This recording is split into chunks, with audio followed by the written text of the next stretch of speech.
All right, so there's a few things that I want to talk about in this video, this clip. I'm going to first show you the clip. And when you watch it, you might just see this as a wide open shot. There's a reason why this happened. I'll go ahead and just show it first, and then I'll Shipley receives the ball, and Gavin, right? Or sorry, Shipley, Gavin has the ball, and Shipley ends up scoring there. So, all right, so let me rewind back here. So when Shipley received the ball, normally, so I guess I'll even go back to Brian, right? So Brian has the ball in his hands. Let me go back a second there. Right here. Brian has the ball in his hands and he rolls it out. Notice that Gavin's on this side of the court.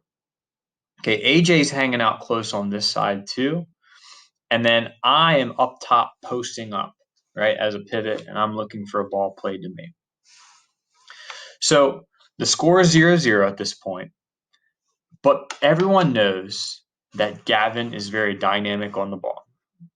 And going into the game, it was the other team's strategy to limit Gavin. And we knew that. So we also knew that that would open up opportunities for other players. So in this case, Shipley receives the ball. Okay. And as he receives it, he plays to Gavin, but notices that Gavin is isolated on that side and attention is going to be brought to him.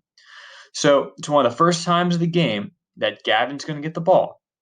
So rather than Alex Shipley making this diagonal run, right, and getting in Gavin's way, he notices that Gavin is isolated on that side of the court by himself.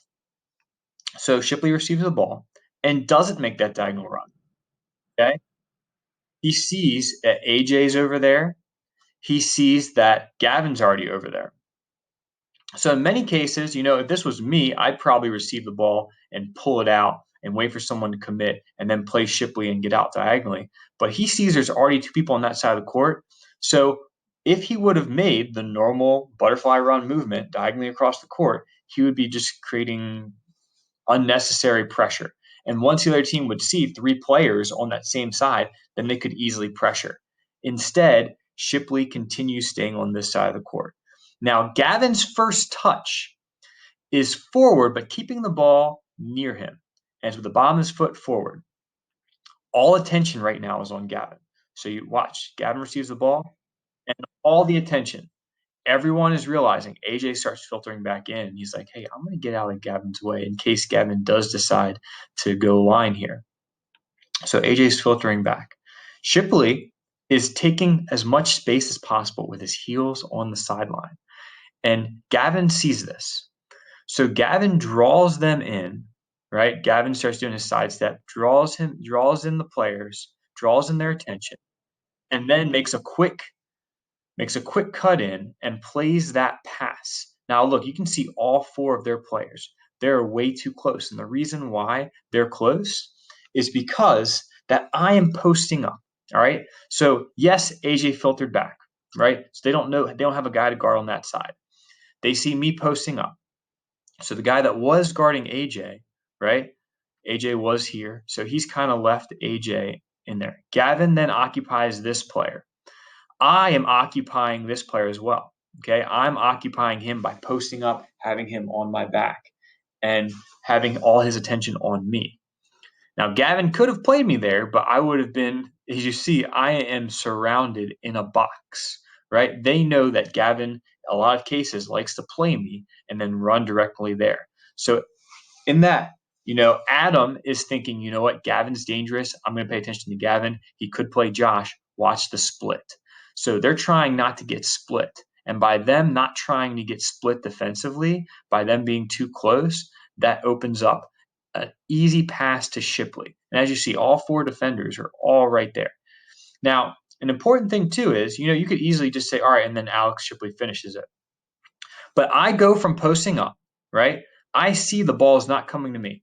I see that this is the danger area. In futsal, anywhere on the outsides here, this is a lot of shots are taken from here. I know that Shipley is going to either take a hard shot back post or is going to play a hard ball back post for me to tap in. So immediately, I notice that ball is played to Shipley, and I turn and I run and sprint back post. So let's put all this together real quick. Shipley played Gavin, saw there was already someone else on that side of the court. Gavin receives the ball, right? And as you see, Adam's pointing. Adam's pointing like, hey, look, watch the split, beware. And then Adam ends up taking a couple quick steps in there to avoid getting split. Because if he would have stayed up here and been covering Shipley, right? If he would have stayed up there, Gavin would have 100% played that split ball and would have ran at me, or I would have turned and taken a shot. So Gavin sees that, right? So I see the ball's not coming to me. I make a hard run back post. Now, normally, if Shipley would have missed that shot and that ball would have gone there and I wouldn't have been there to tap in, then that would have been my fault. So even though I went as quick as I could, my quickest wasn't the best. I needed to be quicker there. So I'm calling myself out on that. But Shipley luckily buries it far post, right? And you see I'm hanging out back post. Shipley buries it. Gavin, AJ celebrating. Gavin gets the assist, and Shipley gets an easy shot. So once again, running all the way through from the beginning. Brian has the ball. This only works if we start off with 2 players wide, right? So Brian gets the ball, rolls it out to Ship. Ship notices that there's already 2 people on that side of the court. Doesn't have me as an option. Plays Gavin. Gavin notices Shipley, plays him. I make run back post. Shipley scores back post. So with that, you are going to have a lot of movement off the ball, and there's going to be a lot of sometimes mindless runs that you might think of, but there's also a lot of purpose of making runs off the ball or purpose of being in certain positions at certain times. It's a small court. It's not a soccer field. It's a small court. You have to utilize every inch of space, and little things like this will result in goals.